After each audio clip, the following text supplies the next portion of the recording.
नमस्कार, बहुत बहुत स्वागत है आप सभी का खबर झारखंड में। मैं रविंद्र सिंह आपके साथ। तो आखिरकार झारखंड मुक्ति मोर्चा झारखंड समेत 4 राज्यों में इस बार चुनौती पेश करेगा, यह साफ कर दिया गया है। झारखंड की 4 सीटों समेत जेएमएम की तरफ से बिहार, पश्चिम बंगाल और ओडिशा के लिए उम्मीदवारों के नाम पर मोहर लगा दी गई है। अब गुरुजी यानी शिबू सोरेन के योद्धा लोकसभा के महासमर में जीत की बिसात बिछाएंगे। रिपोर्ट देखिए। गुरु जी के योद्धा। 4 राज्य में झारखंड मुक्ति मोर्चा का चक्रव्यूह। दिल्ली से कांग्रेस ने झारखंड की पहली लिस्ट जारी की तो रांची से झारखंड मुक्ति मोर्चा ने भी अपने हिस्से की सभी 4 लोकसभा सीटों से प्रत्याशियों के नाम का ऐलान कर दिया।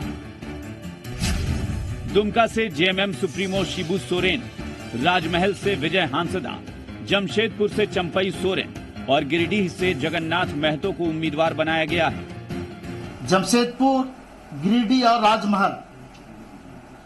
दुमका से जो हमारे प्रत्याशी हैं श्री शिबू सोरेन जी, गुरुजी। जमशेदपुर से जो पार्टी के प्रत्याशी हैं उनका नाम है श्री चंपई सोरेन जी। उसी तरह से गिरिडीह से जो पार्टी के प्रत्याशी हैं श्री जगन्नाथ महतो जी और राजमहल से विजय हांसदा जी। नहीं मिल रहा है। आज जनता बुनियादी सुविधाओं के लिए तरस रही है। यही सब हमारे मुद्दे हैं। जेएमएम संथाल की 4 सीटों पर झारखंड में चुनाव लड़ रही है। संथाल जेएमएम का गढ़ रहा है। 2014 में मोदी लहर के बावजूद संथाल के दुमका से शिबू सोरेन और राजमहल से विजय हांसदा ने जीत का पताका फहराया था।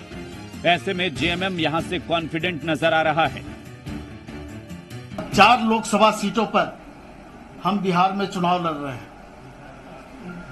वो सीटें हैं कटिहार, पूर्णिया, किशनगंज और बांका।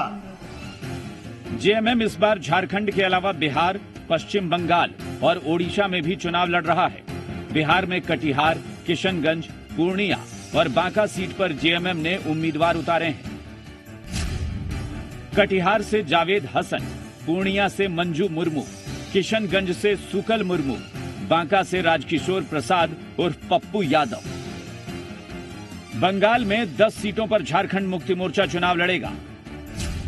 रायगंज से संताप हांसदा, मालदा उत्तर से जोसेफ किस्कू, मालदा दक्षिण से सुरेश चंद्र सरकार, बालूरघाट से नरेंद्र टूडू, आसनसोल से नाजनी बेगम, बांकुरा से विप्लव मरांडी, पुरुलिया से दीपेंदु महतो, झारग्राम से कमल बास्के, बीरभूम से शिवरतन शर्मा और बोलपुर एसटी सीट से प्रत्याशी की घोषणा अभी नहीं की गई है। वहीं ओडिशा के मयूरभंज से अंजनी सोरेन उम्मीदवार होंगी। सौरभ शुक्ला, जी मीडिया, रांची। दिल्ली से आज कांग्रेस ने झारखंड के लिए 3 सीटों पर प्रत्याशियों का नाम फाइनल कर दिया है। रांची से सुबोधकांत साहे, सिंहभूम से गीता कौड़ा और लोहरदगा से सुखदेव भगत के नाम की घोषणा की गई है। लेकिन अभी भी 4 सीटों पर प्रत्याशियों के नाम का ऐलान नहीं हुआ है। वहीं बिहार के दरभंगा से सांसद कीर्ति आजाद के धनबाद से टिकट देने की खबर भी चल रही है। हालांकि कीर्ति आजाद के नाम पर अभी तक फाइनल मोहर नहीं लगी है। झारखंड में पंज की पहली लिस्ट 3 से 4 पर नहीं कोई अपडेट। कीर्ति पर होगा हाथ का करंट।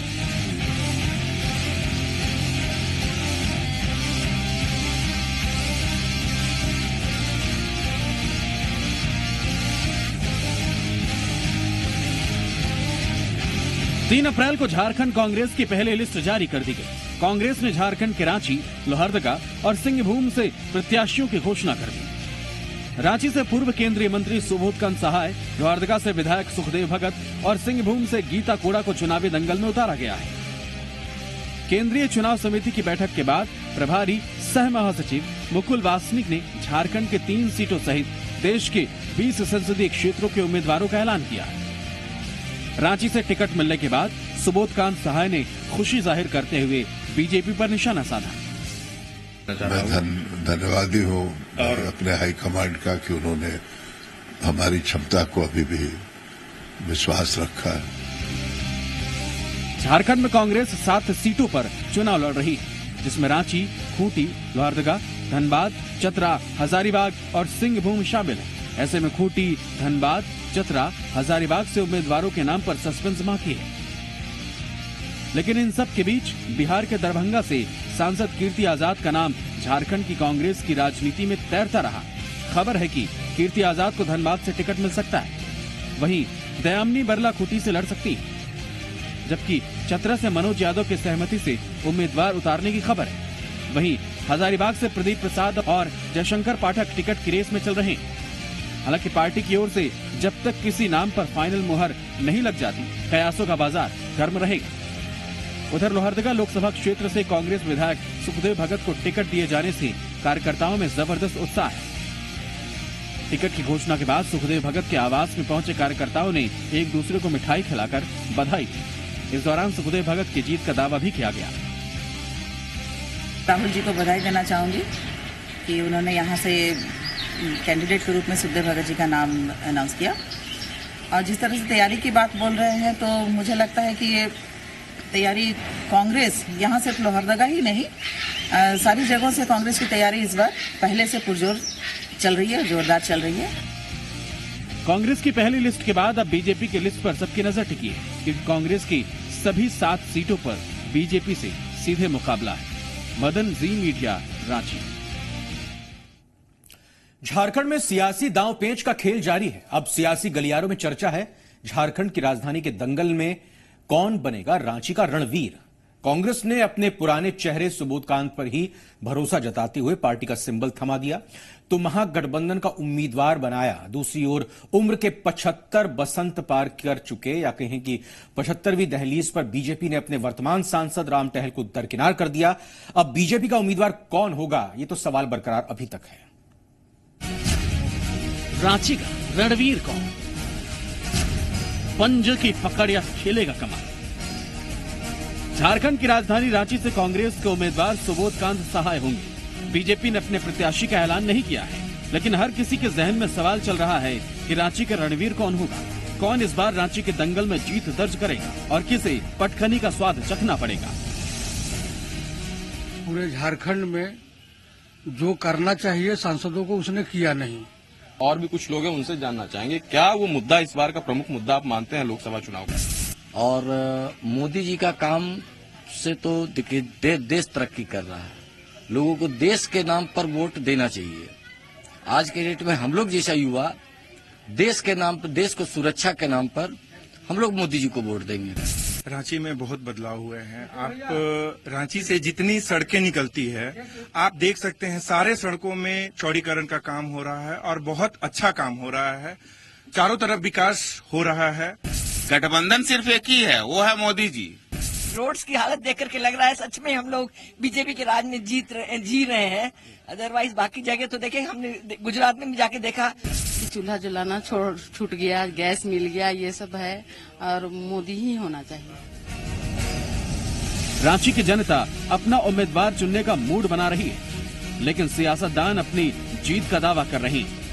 कांग्रेस से टिकट मिलते ही सुबोधकांत सहाय ने अपना सियासी चक्रव्यूह बनाना शुरू कर दिया। सुबोधकांत सहाय का दावा है कि जेएमएम का साथ मिलने से रांची में कांग्रेस 1.5 से 2 लाख वोटों से जीत दर्ज करेगी।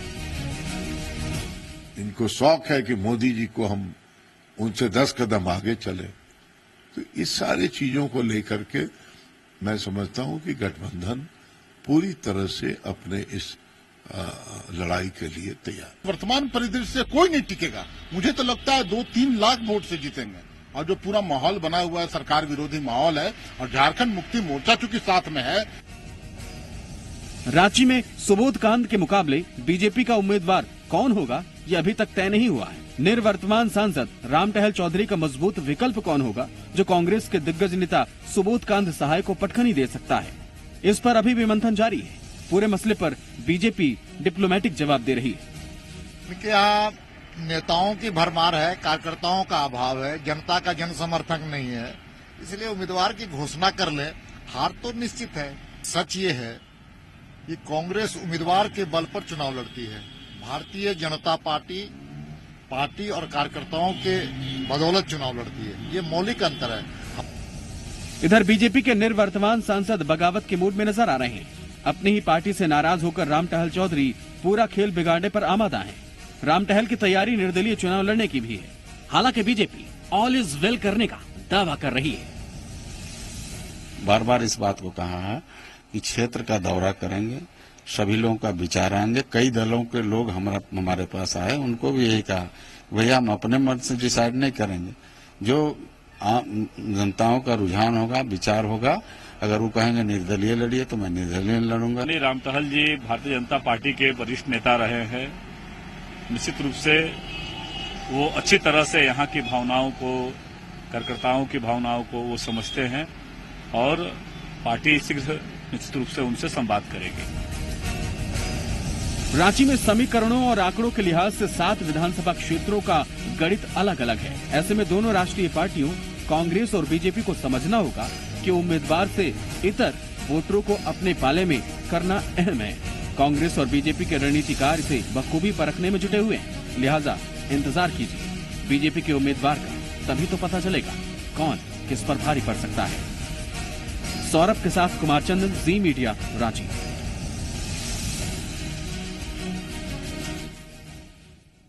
वैसे झारखंड में सियासी लड़ाई हेमंत बनाम मुख्यमंत्री रघुवर दास होती जा रही है। मंगलवार को बीजेपी ने हेमंत पर आरोपों की बौछार की तो हेमंत सोरेन ने ट्वीट कर झारखंड बीजेपी के स्टार प्रचारक पर ही निशाना साध दिया। इसके बाद झारखंड की सियासी पार्टियां अब जुबानी जंग तेज कर चुकी हैं। झारखंड में सियासी शोले, समर का बढ़ रहा ताप हौले हौले।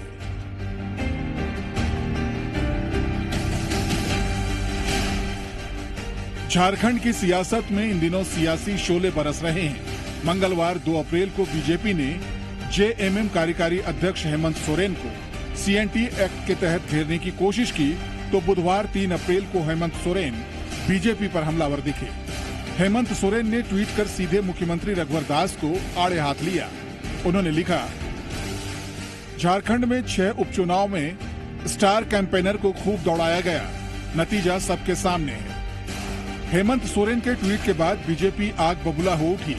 नगर विकास मंत्री सीपी सिंह ने हेमंत सोरेन का नामकरण कर दिया तो बीजेपी के प्रदेश महामंत्री अनंत ओझा ने जैसी सोच वैसी नजर का प्रहार किया।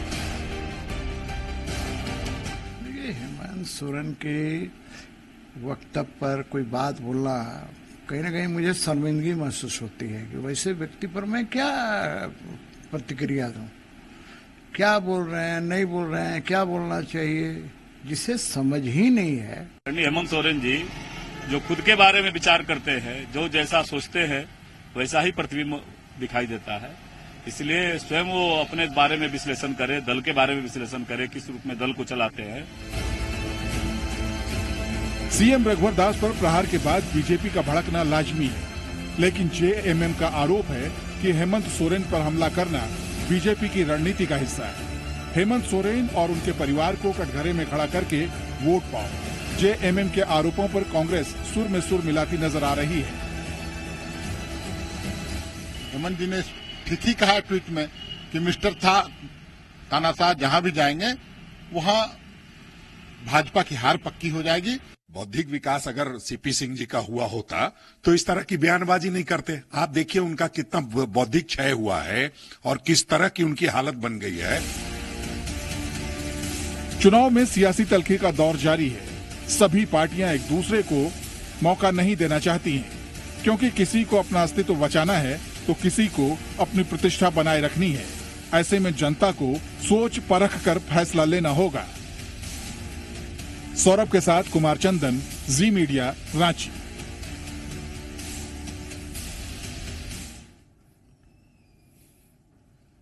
ओडिशा दौरे से चुनाव प्रचार कर लौटे सीएम रघुवर दास ने बीजेपी प्रदेश कार्यालय में एक बैठक की। इस दौरान उन्होंने चुनाव से संबंधित जानकारियां ली, साथ ही तैयारियों पर मंथन भी किया। चुनाव प्रबंधन समिति के साथ बैठक में सीएम रघुवर दास ने समर्थकों को तैयारियों में जी जान से जुट जाने के निर्देश दिए। इससे पहले सीएम रघुवर दास ने आज ओडिशा में चुनाव प्रचार में विजय संकल्प सभा को संबोधित किया। सीएम ने कहा कि ओडिशा को अब तेजी से विकास चाहिए, 19 साल से चली आ रही सरकार को बदलना होगा और ओडिशा के लोगों के सुनहरे भविष्य के लिए बीजेपी की सरकार को लाना ही होगा।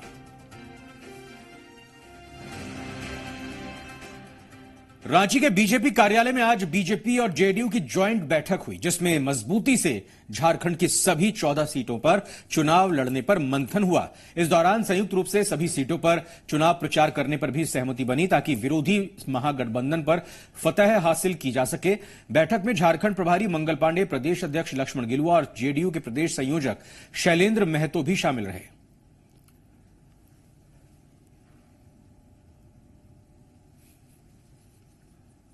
दो 2019 के लोकसभा चुनाव की तैयारी जो हमको करनी है, 2019 के लोकसभा चुनाव में तथाकथित जो महामिलावटी गठबंधन से हमको लड़ना है, उसके लिए एनडीए गठबंधन पूरी ताकत के साथ, एकजुटता के साथ चुनाव के मैदान में जा रहा है। एक तरफ एक महागठबंधन है, दूसरा तरफ ईमानदारों का एक गठबंधन कह लीजिए, दोनों के बीच की लड़ाई है। तो मुझे लगता है कि देश की जनता जिस तरफ नरेंद्र भाई मोदी जी के नेतृत्व को विश्वास कर रहा है और जो हम लोग प्रचार प्रसार कर रहे हैं, उस क्रम में भी यह बातें सामने आ रही हैं कि हमारा जो आंकड़ा है, हमारा जो सीट है झारखंड प्रांत में, झारखंड प्रदेश में, हम 14 के 14 लोकसभा सीट जीतेंगे। लोकसभा चुनाव में नेता विरोधियों को धराशायी करने में जुटे हुए हैं, लेकिन एक तबका ऐसा भी है जो उम्मीदवारों की कोशिशों को मुकाम तक पहुंचाने का मादा रखता है। तो उम्मीदों को धराशायी करने की कुव्वत भी उसमें भरी पड़ी है।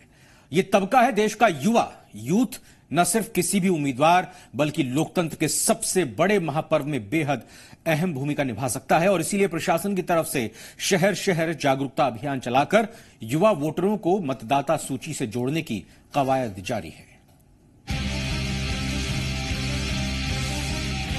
सूरज की बढ़ती तपिश के साथ ही चुनाव की सरगर्मी भी चरम पर है। 2019 के समर से पहले आर पार की जंग छिड़ी है।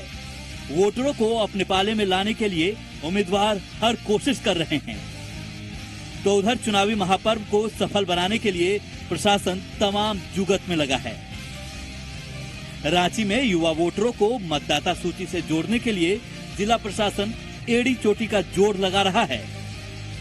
हम लोग यही कोशिश कर रहे हैं कि जो जो छूट गए हैं उनको नया वोटर के रूप में जोड़ दिया जाए और हम लोग ये क्या कहते हैं 5 अप्रैल तक इसकी आवेदन लेंगे, जिससे कि हम लोग उनको निष्पादित करके उनको एपिक कार्ड अपना इस सिलेक्शन के पहले दिला सकें। एक अनुमान के मुताबिक सिर्फ रांची में करीब 1 लाख युवा पहली बार अपने मताधिकार का इस्तेमाल करेंगे। पार्टियां मैनिफेस्टो के जरिए युवाओं से लोक लुभावन वादे कर रहे हैं, लेकिन युवा वोटर्स क्या सोचते हैं ये उनकी जुबानी ही सुनिए। उसी को वोट देना चाहते जो हमारे कंट्री को आगे डेवलप करे, आगे उसका अच्छा तरक्की के लिए सोचे। मैं वोटिंग को लेकर बहुत एक्साइटेड हूँ। मैं फर्स्ट टाइम वोट करने वाली हूँ और मैं चाहती हूँ कि जो भी इस बार आए सोचे और कुछ लाए, कुछ नया करे और हमारे बारे में सोचे। हमें मतदाताओं की भागीदारी बढ़ाने के लिए लातेहार में भी जगह जगह मतदाता जागरूकता कार्यक्रम का आयोजन किया जा रहा है। कई स्कूलों के बच्चों ने मतदाता जागरूकता रैली निकाली और लोगों को ये संदेश देने की कोशिश की, खाना पीना छोड़ दो, पहले वोट दो। एक तरफ तो वोटर्स की भागीदारी के लिए अभियान चलाए जा रहे हैं, दूसरी तरफ प्रशासन के इस अभियान पर नक्सलियों की बुरी नजर है। नक्सलियों ने खूंटी में चुनाव बहिष्कार के पोस्टर चिपकाकर लोगों को धमकाने की कोशिश की है। बूडू में कई जगहों पर चिपकाए गए पोस्टर से इलाके के लोगों में दहशत है। उधर लातेहार के महुआटाट प्रखंड में एक ऐसा गांव है जहां के लोगों ने लोकसभा चुनाव के बहिष्कार का ऐलान किया है। ग्रामीणों का कहना है कि चिकनी नदी पर पुल की मांग लंबे समय से रही है, लेकिन पुल नहीं बनने की वजह से लोगों ने इस बार पुल नहीं तो वोट नहीं का नारा देकर सियासी दलों के साथ ही प्रशासन के माथे पर चिंता की लकीरें बढ़ा दी है। लातेहार से संजीव, खूंटी से सोनू के साथ कामरान जलीली, जी मीडिया, रांची। लोकसभा चुनाव के साथ साथ राजधानी रांची में आने वाले दिनों पर कई महत्वपूर्ण पर्व भी हैं और ऐसे में कानून व्यवस्था को ध्यान में रखते हुए रांची पुलिस ने अपनी तैयारी शुरू कर दी है और इसी कड़ी में रांची के डेली मार्केट थाने को पूरी तरह से हाईटेक बना दिया गया है। यह थाना क्षेत्र पूरी तरह से सीसीटीवी कैमरे की निगरानी में है। साथ ही साथ सीसीटीवी कैमरे की मॉनिटरिंग खुद थाना प्रभारी करते दिखाई देते हैं। सरहुल और रामनवमी जैसे महत्वपूर्ण पर्व में सीसीटीवी कैमरे से असामाजिक तत्व पर पुलिस नजर रखेगी और उनकी पहचान कर कार्रवाई करेगी। पूरे थाना क्षेत्र में 20 से ज्यादा सीसीटीवी कैमरे लगाए गए हैं जिसकी निगरानी 24 घंटे की जाती है। सीसीटीवी कैमरा से ये पूरा डेली मार्केट क्षेत्र लगाया गया है और ये कवर करता है किसी भी क्षेत्र में कोई भी अपराध होने पर त्वरित गति से कार्रवाई हो सकती है, शरारती तत्वों की पहचान हो सकती है। जितने भी अभी आने वाले पर्व त्योहार हैं, सरहुल है, रामनवमी है, आने वाले चुनाव हैं, उन पर भी कड़ी नजर रहेगी। जितने शरारती तत्व हैं उन पर पुलिस की कड़ी नजर रहेगी और कोई भी अपराधी ये सोच के निश्चिंत ना हो ले कि वो क्राइम करके बच जाएगा। हमारी नजर उन तक है, हमारे हाथ उनके गर्दन पर हैं। इन कैमरों की मदद से हम हमेशा तैयार हैं। जमशेदपुर में आबकारी कर्मियों पर पथराव किया गया। जमशेदपुर के गांधीनगर में अवैध शराब कारोबारियों ने आबकारी कर्मियों पर जमकर पथराव किया। इस घटना में महिला पुलिसकर्मी घायल हो गईं, वहीं पुलिस विभाग के वाहन को भी नुकसान पहुंचाया गया।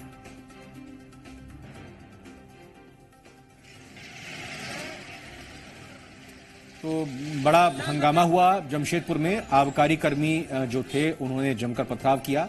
गांधीनगर में ये शराब कारोबारियों के ऊपर शराब कारोबारियों ने आबकारी कर्मियों पर पथराव किया और इस घटना में महिला पुलिसकर्मी भी घायल हो गई।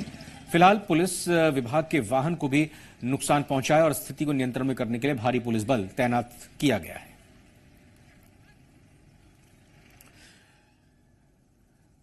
गिरिडीह जिले के मधुबन थाना क्षेत्र के मोहनपुर जंगल में सीआरपीएफ के 154 बटालियन के जवानों को भारी सफलता हासिल हुई है। सर्च अभियान के दौरान सीआरपीएफ के जवानों ने भारी मात्रा में विस्फोटक, जिंदा कारतूस, 15 किलो आईईडी के अलावा नक्सल साहित्य के साथ भारी मात्रा में गोला बारूद बरामद किया है।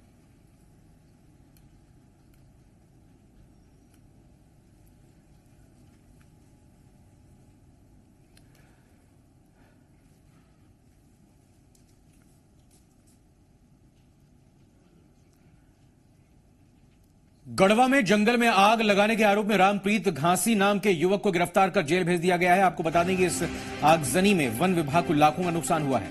आरोपी रामप्रीत घासी के मुताबिक वो महुआ चुनने के लिए जंगल गया हुआ था, जहां उसने घर लौटते वक्त जंगल में आग लगा दी। इसकी वजह करीब 16 एकड़ वन क्षेत्र में आग लग गई। इससे कई बेशकीमती पेड़ पौधे जल गए। आग बुझाने के लिए पूरे गांव के ग्रामीण इकट्ठा हुए और गांव की तरफ बढ़ती आग पर काफी मशक्कत के बाद काबू पाया गया। महुआ चुनने के बाद 3 जगह आग लगाया। अच्छा। अलकत से आग फैलते हुए अंत भाग हमारा नया खाद प्लांटेशन 2016-17 में आग फैल गया। हम लोग 12 दिन से आग बुता रहे थे। अथक प्रयास के बाद भी, काफी परिश्रम के बाद 12 रात में आग को बुताया गया और उसको गिरफ्तार करके लिया गया है। उसको कानूनी कार्रवाई के लिए उसको गढ़वा न्यायालय में भेज रहे हैं। और इसी के साथ खबर झारखंड में फिलहाल इतना ही। नमस्कार।